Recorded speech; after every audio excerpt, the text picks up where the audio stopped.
We are back. Thanks for riding with us through that quick break. Sarah Palin, I get it, she's polarizing. People love her or hate her. I don't really care which. I think in this case she made a lot of sense.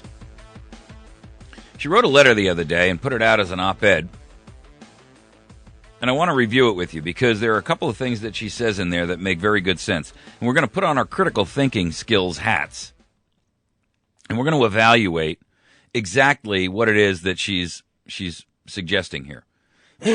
So ride with me for a moment, and we're going to take this letter and we're going to understand it. This is an article that was appeared in Breitbart.com, and it's specifically in reference to what we talked about in our last segment, which was Ted Cruz and the 2 or 3 limited patriots in the Senate and the House who are desperately fighting to get rid of this Obamacare monstrosity that is about to eat America in a matter of a couple of weeks. I mean, if you're not aware of it by now, on October 1, that is what, 7 days from now, maybe 8, you are required to sign up for Obamacare. You are required to turn over all of your personal information, your healthcare information, your financial information. You're required to tell them everything about you. All of that information is being fed into a massive database that is really intended to be a dossier built on you. They don't really give a rat's rear end about your healthcare, and they really couldn't care less whether you live or die. As long as you're a productive member, pay your taxes so that they can squander it, that's all they care about. And the way to control you is to know and gather information on you. And the more information they have, the better they can oppress you. When they know about all your financial scenarios, when they know exactly where your health care stands, when they know exactly what kind of medical condition you're in, they can pick what? Winners and losers. I tell you right now, the vast majority of Americans are on the loser side of their chart. Here's what she has to say. Americans who are fed up with Obamacare won a victory yesterday. This was based on a report she submitted, this op-ed she filed on Friday. The House voted to defund Obamacare while still funding the federal government to avoid a, quote, devastating, unquote, shutdown. I will not digress, but it's beyond distressing to hear liberals try to convince Americans that any government slowdown is comparable to terrorism. Now the battle goes to the Senate, and we'll find out if Harry Reid is so committed to the horrendous Unaffordable Care Act that he'll be the one to shut down government to fund the unworkable Obamacare. Let's be clear, Republicans in Congress aren't advocating a government shutdown. That's why they voted in the House to fully fund the entire bureaucracy while defunding only Obamacare. The conservatives in Congress are listening to the majority of Americans who do not want Obamacare. Following the will of the people is apparently a novel idea in D.C. these days. Just ask Senator Ted Cruz and his liberty-loving posse on Capitol Hill, who have led the charge to defund Obama's train wreck. Those of us who hang in there, supporting a major political party with our energy, time, and contributions, would like to believe that that party would praise principled conservatives like Ted Cruz and Mike Lee for following through on campaign promises. We'd like to believe that the GOP establishment would applaud the way these bold leaders have rallied the grassroots to their cause. But no, such praise would require a commensurate level of guts and leadership, and the permanent political class in D.C. is nothing if not gutless and rudderless. We're now once again subjected to the anonymous sources backstabbing game. The Capitol Hill cowards are rushing to anonymously denounce Senator Ted Cruz to any reporter with a pad and a pen. Welcome to our world, Ted. The same people have been denouncing conservatives like me for years. Right after they ask for help fundraising for themselves or endorsing the latest candidate they've suckered into paying their exorbitant consulting fees. We can compare shiv marks next time we meet, my friend. If the Senate doesn't get behind Ted Cruz's effort to defund Obamacare, it won't be because of any failure on Ted's part. It'll be because there weren't enough principled leaders to stand with him. And that would be a tragic loss. Not for Ted, but for America. More and more Americans are waking up to the nightmare of Obamacare as its rollout continues. Hardworking families are losing their employer-provided health care coverage. Businesses are cutting back their employees' hours to skirt the Obamacare mandates. Americans barely scraping by are discovering that Obamacare has made health care completely unaffordable. Those who aren't part of a protected special interest group have been left out in the cold. When you're living on a fixed income, having to pay hundreds of dollars more each month for health care will cut into your ability to pay for basic necessities like food, electricity, or gas, which has incidentally increased 90% under Obama. Open your eyes, America. When the full reality of Obamacare strikes home, we'll thank God that principled leaders like Ted Cruz and Mike Lee took a stand to stop it in its tracks.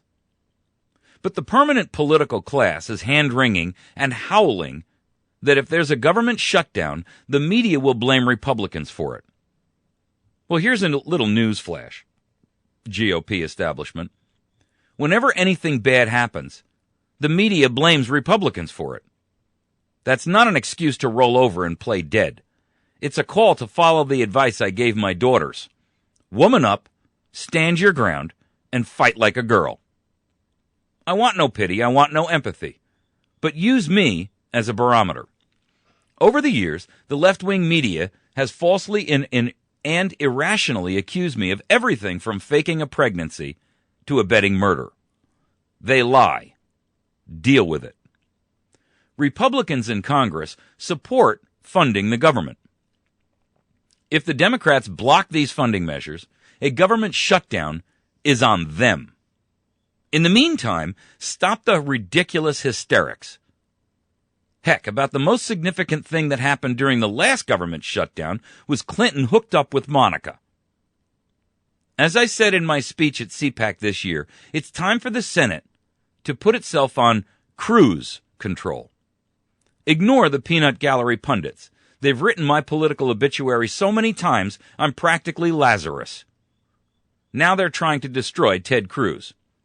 Good luck with that, you weasels. Texans are just about as tough as Alaskans. Smaller, but just as tough. But here's the important thing that none of these establishment backstabbers understand. It's not the messenger that matters. It's the message. You can try to take out someone like Ted Cruz, but that won't stop this message from catching fire. The message is liberty, and it's been resounding ever since a band of patriots dumped tea in Boston Harbor. The message only grows stronger. The grassroots is bigger than any one person. We the people will rise up, and we will make our voices heard. Right now, Ted Cruz is speaking for us in this Obamacare fight, and God bless him for it. Hang in there, Ted and Mike Lee. You have millions of supporters among ordinary, hard-working Americans. We support you because we don't shy away from the fray and the fight.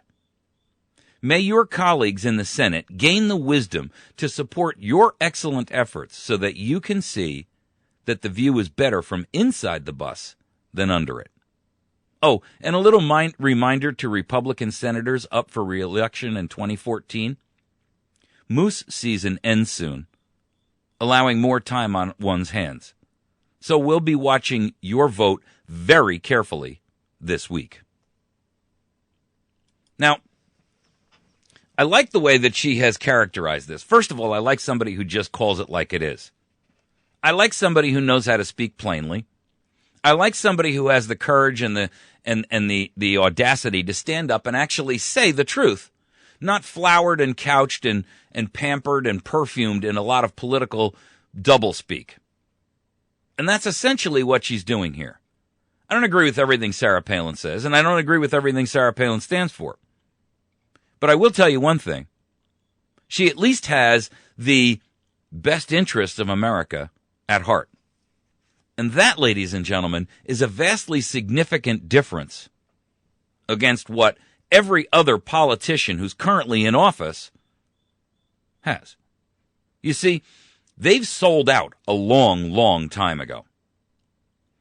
You know why Ted Cruz is successful now? And you know why he's a patriot?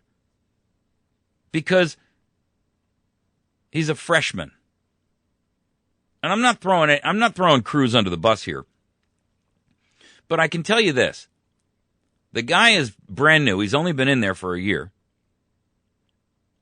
And he has not yet had an opportunity to become corrupted. Now, I believe that the man has integrity and honor. I believe that his ethical and moral stance is correct. The guy has been a politician before. He's not and he was a prosecutor and he was a whole bunch of other things. So I'm not suggesting that he's not a principled man. I am saying that he is a perfect example of why term limits matter. Because in this case,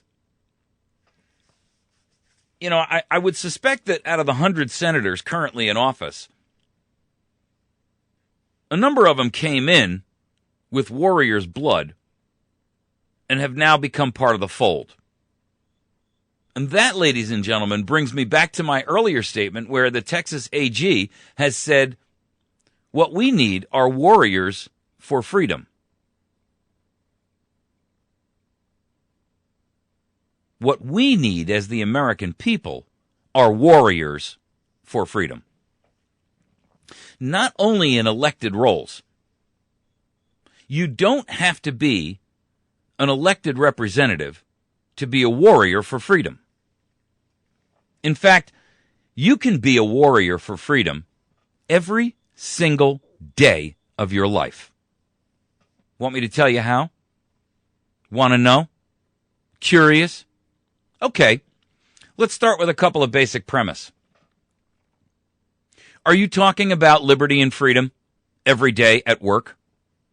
When you go out for a smoke break or you go out for lunch, are you talking to the people that are around you and saying, hey, make sure that you call your representative or your senator today about this bill?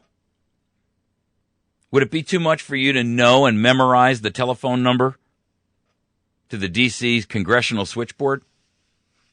It's 202-224-3121. That's 202-224-3121. It's all the number you need to know. Put it in your phone. Put it in your cell phone. Mark it down at home. Put it on the refrigerator. Give it to your husband. Give it to your wife. Give it to your mother. Give it to your father. Give it to your sister. And remind them that their obligation is to participate in our government. Right off the bat, you have taken a major step forward. Because if you can influence those people around you within your circle of influence, you have already had a major impact.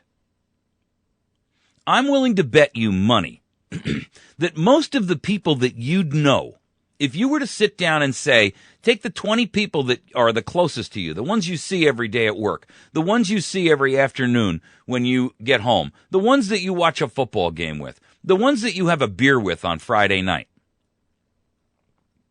I challenge you to ask them, when was the last time they called their senator or member of the House of Representatives? And I guarantee you the answer will be 90% of them will say, never. Boom. You just figured out the one thing that makes every grassroots effort work. You. Are you speaking at work? Are you talking at the church that you attend? If your pastor says, we don't allow political discussion in our church, find another one. Because that means that he's capitulated to his 501c3 tax exemption, and he believes in the argument that they've given him that really what this is about is the separation of church and state. Well, I'm here to remind you that the Black Robe Regiment, those were 80% of George Washington's senior leadership. They were all ministers. And after Sunday services, they took their congregations out into the backyard of the church, and they did military drills. That's right. In fact, they hoarded ammunition and guns inside their church. Do you think they believed in a 501c3 tax exemption? Have you written a letter to your local newspaper? Have you written an op-ed? Have you written a letter to the editor outlining your views? Have you actually sat down and studied some of the news that's out there? We post tons of information up on americasvoicenow.org. We post up on Facebook, and you don't have to be a Facebook member to read it. You do to comment on it, and you do to share it, but you can always just click on the article and go read it. You can read a little commentary snippet I put right above it that pretty much outlines my view of that article or tells you why you want to read it. And the purpose of all of this is to do really one or two things. One, we want you. I want you. There is no we for America's Voice Now. I'm the we. Okay? So that doesn't mean, by the way, that I'm solely responsible for AVN. There are a ton of people who help with this program. So don't let me give you the wrong impression. But I want you to utilize the principles that we stand for, which are first and foremost educate and inform, then motivate and activate. First of all, educate yourself. Understand what they're trying to do to you and understand what they're saying to you and how they're trying to manipulate you. You're being informed by the Ministry of Propaganda, not the news. There is no news. There's no media. Anything formal, anything large, television, newspapers, they're all in on the game. And what they are is the Ministry of Propaganda. You probably don't know, but I'm going to tell you right now, that legally, this administration 3 months ago changed the rules to allow propaganda to be used against American citizens. Now, propaganda, for the record, is a lie. When you hear the word propaganda, it means lies. Government lies to sway and nudge people's opinions and ideas and thoughts and actions and whatever. Propaganda is what Hitler used to convince people that the Jews were the evil ones that were making their society a mess so that he could burn them all in ovens. Propaganda is what the Islamics used to say, if you're not an Islamic, we can either tax you or kill you. And that your women are subjected to being raped by us because it's not that we're enjoying it, really. It's not that we like the feeling of power. It's just that we're trying to turn their minds around to see the beauty of Islam. Really? Propaganda is lies. It is nothing more and nothing less. And the Ministry of Propaganda, and that's Communist News Network, also known as CNN. That's Faux News, also known as Fox News. That's MSLSD. We don't even have another name for them. They're just so looped out, we don't even know what planet they're. I swear to God, those people must be dropping ecstasy before they go on the air. ABC, NBC, CBS, New York Times, Wall Street Journal, the Chicago Tribune, the Miami Herald, the Philadelphia Inquirer, they're all in on it. The LA Times, the Houston Chronicle. See, those newspapers are part of this Ministry of Propaganda where, interestingly enough, you'll see stories that we post up on our Facebook page that don't come from those. I mean, there are some that do, but we seek other sources of information. And you'd be surprised to know how many of them come from offshore. Because we now have to turn to alternative media to get the truth. So the question for you is, are you educating yourself? And not educating yourself by reading the mainstream media or listening or watching television. First of all, that's a mistake. If you're believing what they're telling you, you're being played. So don't mouth their opinion. Educating yourself means that you formulate your own opinion. You gather enough information around you to form and make your own opinion. You're not parroting someone else's because it sounded logical or made sense. You're critically thinking through the consequences of what does that mean if I take it to the next level? Are there unintended consequences that come from that as a result of that idea? You formulate your own opinions by reading and educating yourself, watching, listening to everything. Gather it all in. And then use your logic and your reason to form your own opinion. Know where and when and how you gained that opinion. Understand who and what you are and where you want to take us. Then fight furiously for it. Fearlessly. Unashamedly. And you do that by then informing those around you in your circle of influence. So you've now educated yourself, and now you're informing those around you based on the new ideas and principles and concepts that you have built a solid foundation for. So you've educated and informed. And then, as a leader that you are, because that's how those people will view you, you now motivate them and yourself to take action. Ladies and gentlemen, there is no substitute for grassroots action.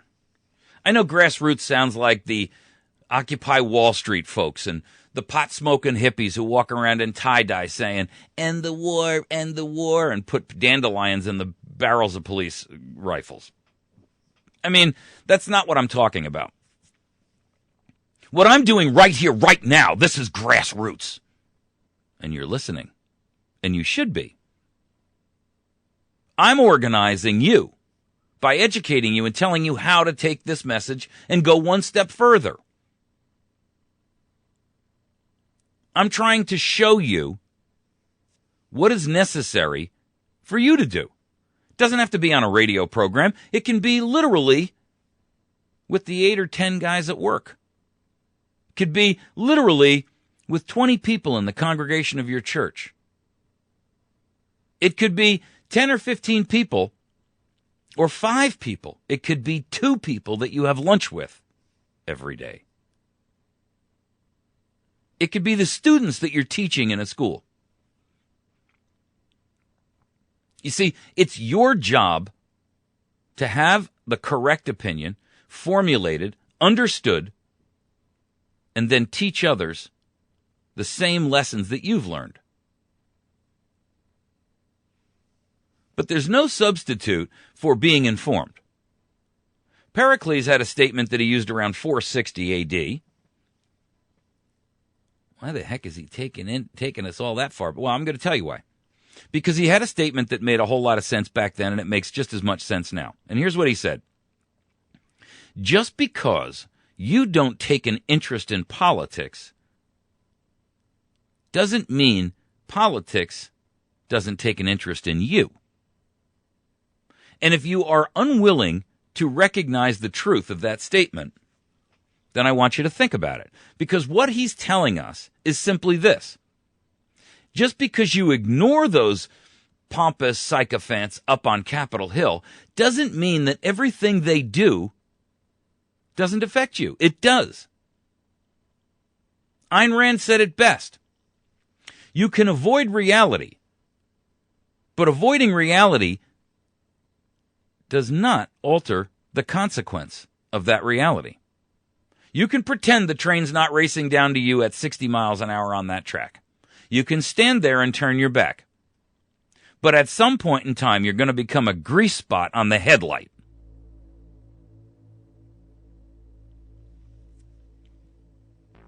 That, ladies and gentlemen, is the truth. And that's what we're all about. You're listening to America's Voice Now. You can find us on the web by going to americasvoicenow.org. You can also join us on our Facebook page at facebook.com/America's Voice Now. And even if you don't have a Facebook account, fine. I applaud your decision. but you can still read the articles and the stories and the comments that are up there. You can also find this and every other program that we do on video, live streamed on our YouTube channel. And you can get there by going to youtube.com/America's Voice Now. Basically, if you can remember America's Voice Now, you can find us everywhere. We'll be right back.